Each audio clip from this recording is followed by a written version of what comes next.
every time somebody is shot and killed, there's the reasoning is someone was reaching for my gun, or they were reaching for my weapon, or what.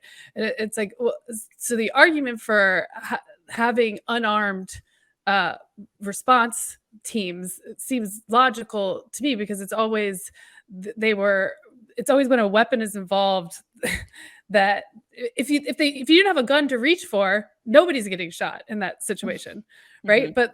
But then the reverse is that, well, there's guns are rampant in our country because there's no anti-gun laws, any gun control, and so there's no gun control. So the police are the police are afraid. They're taught to be completely afraid in every interaction that everybody has a gun. That everybody is. That's what they learn in training. I'm like, what the fuck are they even learning in training? Just how to get more scared. Like, yes. You're the one with all of the militarized equipment. How are you more scared? Like, well, shouldn't police want gun control? I guess it's like, obviously we're not aligned on anything in with the cops, but it seems like we should be aligned on that. Like, the one thing, yeah. Don't they want that also? Don't they want to not be everything they roll up on to potentially have a gun? Like, don't they want the guns out of here? Well, I think that gets back at the point that I raised earlier of like, this should, I hope, crystallize for other segments of working class people, especially suburbia, middle class white women who often think, policing issues are only relegated to, the most impoverished communities of color, that, again, where the police is actually aligned with from a pure class standpoint. Because I would broaden it out. Yes, police should be absolutely for gun control, but I remember asking a law enforcer just several weeks ago, because we also have rent control, happening here in Minneapolis, organizing to make that possible and follow suit behind St. Paul, which currently has the strongest rent control policy in the country. If we know the data backs that the communities that are most over police are those that have been least divested in, meaning they have the most or least investment in actually quality, affordable housing. And that then requires you as a law enforcer to go spend your time out with the sole purpose of basically, going around these subpar housing areas and basically picking up people, making contact with those in poverty. In that case, shouldn't that mean you should be for rent control? Mm-hmm. If that means you do not have to then keep having these negative interactions with people based off of their lack of access to quality, affordable, and public housing. The same with climate. Right.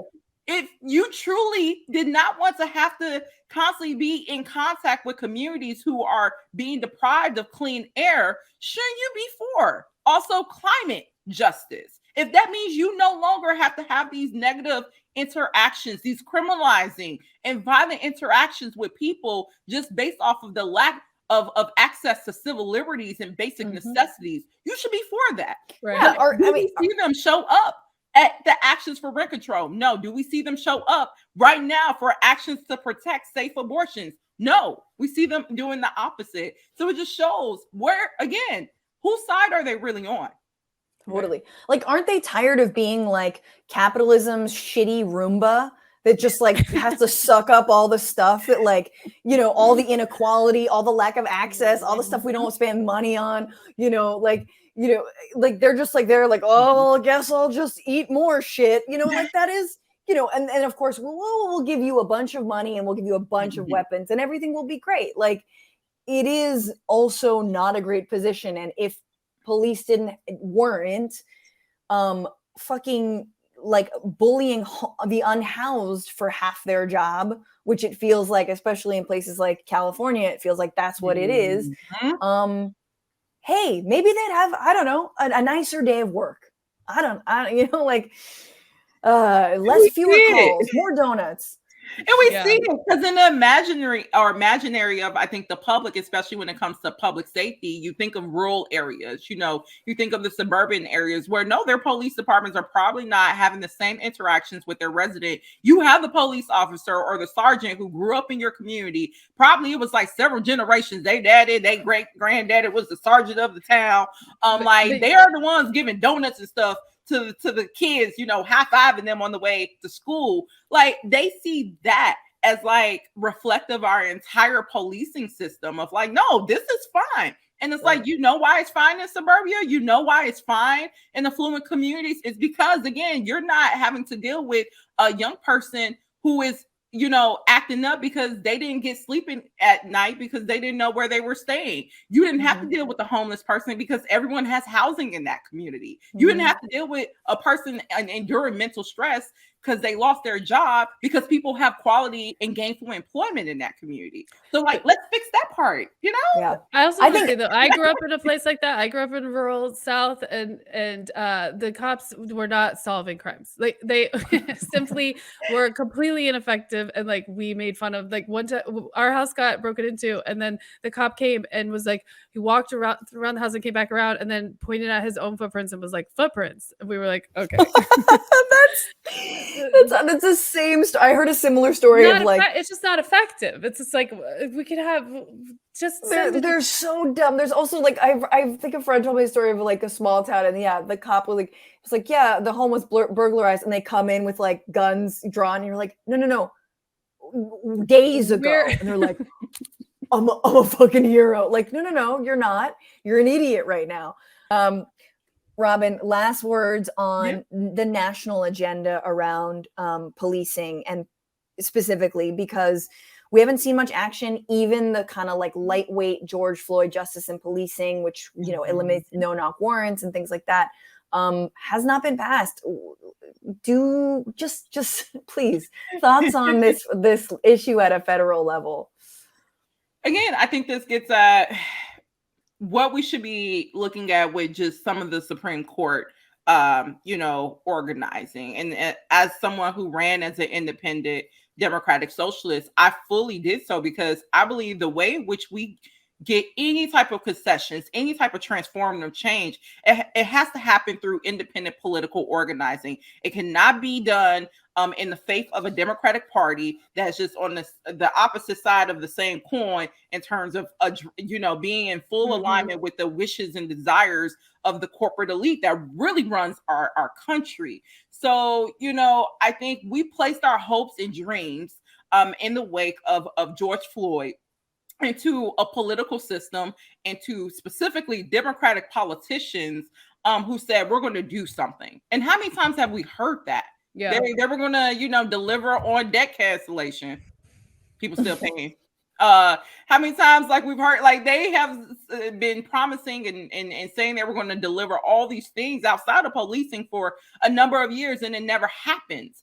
So, I mean, we should not be surprised that the same party that again is in alignment with the corporate elite, and as we established earlier, if they're in alignment with them as well as the police is there to not only protect the wealth, the assets of the corporate elite, but also the politicians who are part of that same, you know, government structure. Truly, though, it's like Democrats are Republicans and Republicans are terrorists, and that's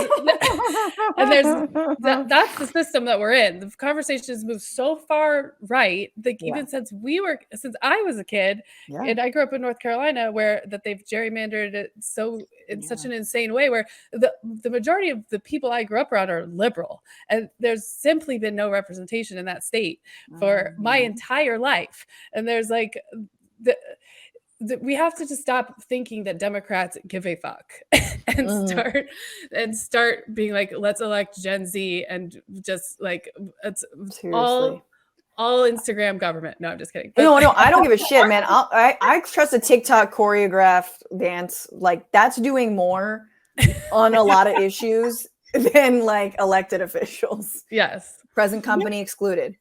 But we need to organize ourselves at the end of the day to do exactly what we're doing, you know, keeping the pressure on. I do want to note that we brought up Amir Locke. Amir also murder. You can see that right now. The world has the ability through the city of Minneapolis to watch that young man be killed by the police, wrapped in a blanket right now. And no charges were brought forward. The only difference was there was no uprising. Why, when George Floyd, you know, was murdered, less than 7 days after Derek Chauvin killed him in front of the world, the police precinct burnt down. There was massive uprisings happening through the city and across the country. less than 7 days later, that the ruling elite of our city was like, we'll take this L. Chauvin, you got to get charges. Yeah. And it shouldn't require that. But I think of that window of period where we saw mass mobilizations and organizing happening on the ground outside of our political parties, and just the immense amount of pressure that put on our political system. We saw everyone being like, oh God, let me run a check. Like Banks was ready to create all the public housing. They was like, we'll the reparations right now. Like that window of opportunity, like everyone wanted to give something, make a concession to try to restore order in the status quo. And I think we need to take lessons from that of like independent mass organizing and mobilizations.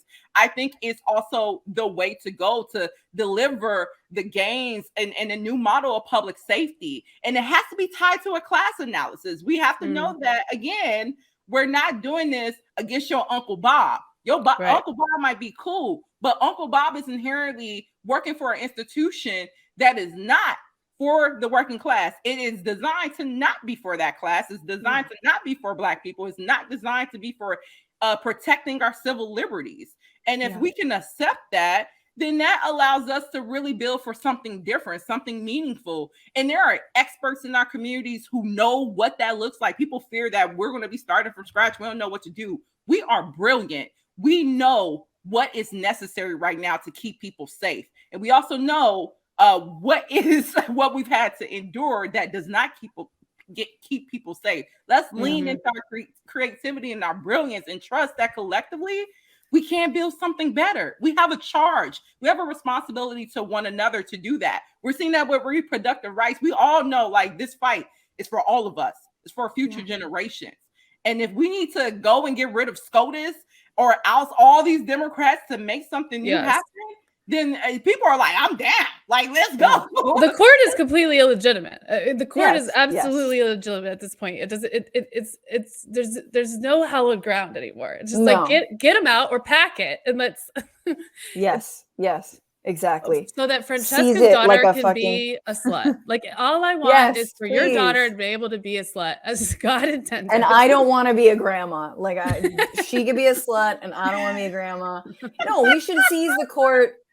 We got to seize the court like like if only it were like a Russian, yacht. Like if it were Putin's yacht. That's how I want to seize it. And just that's how they did. Impound the court. All right, Robin, will you stay for the one more quick segment? You've been amazing. You just like inspire me. And you know what? You remind me also of, a similar conversation I had with Tiffany Caban in New York. And, the same thing is there. You guys have access to data that tells you that the unarmed officials, people without guns and badges, as you said, are the way to go. And yet no one has the ovaries to stand up and actually do, actually like put more unarmed people and take away all the more armed people. They see the data, they know what works, and yet nobody actually will stick their neck out for that policy. So it is incredible to have folks like yourself, Tiffany, and so many others in other cities who are starting to, push that fight. What's going on, Frantifa? If you haven't already, subscribe to this channel right now. Hit that button. And also, you can become a patron and support the show every single week. Get access to bonus episodes and exclusive merchandise. Patreon.com/Bitchuation Room. Do it.